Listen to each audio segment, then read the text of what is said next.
It's out of the frying pan and into the oven for Superboy and Robin. What'll happen next? Well, let's hop into the pages of the Legends of the Super Sons issue number 4 and find out for ourselves, shall we? So, picking up from where the last issue left off, our heroes just narrowly escaped a gang beatdown after crash landing on these villains' home planet. Luckily, the alien calling himself Joker Jr. turncoated on the others and was able to get safe passage with the help of Space Cappy.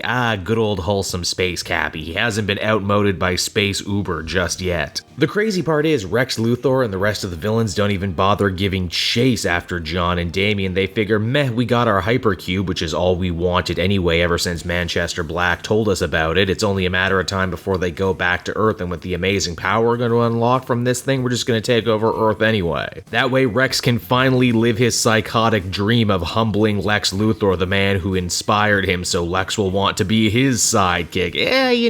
I've heard of worse motivations.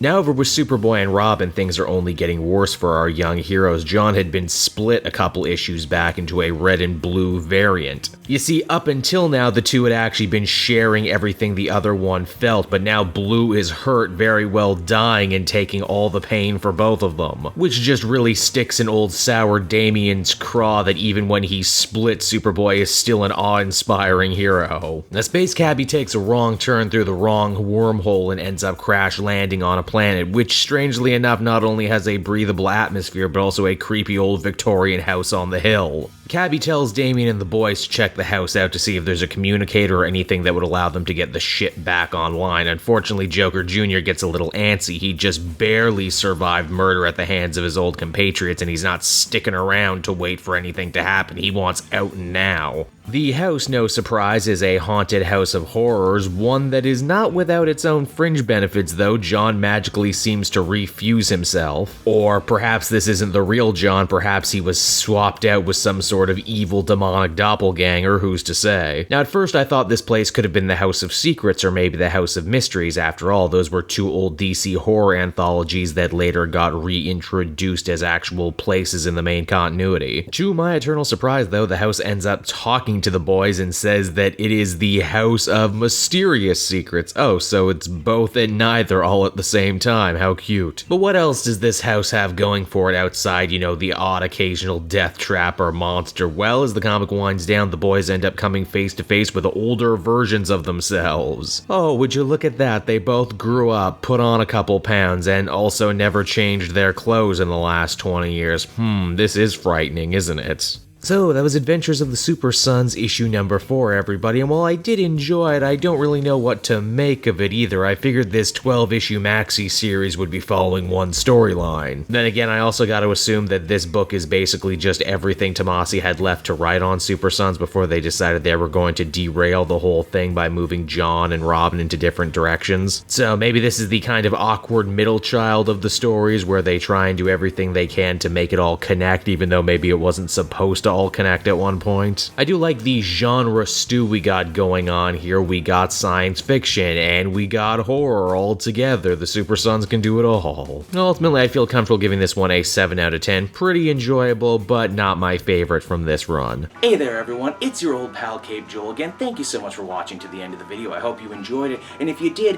why not check out some of these other videos I have available from the channel. Then you can follow me on Twitter and Facebook at Cape Joel, so you're always up to speed on what I'm doing next. And hey, did you know, outside just making great weekly comic videos, I'm also on several comic book podcasts, some of which are very popular. There's the Weekly Pull, which the shirt I'm wearing right now.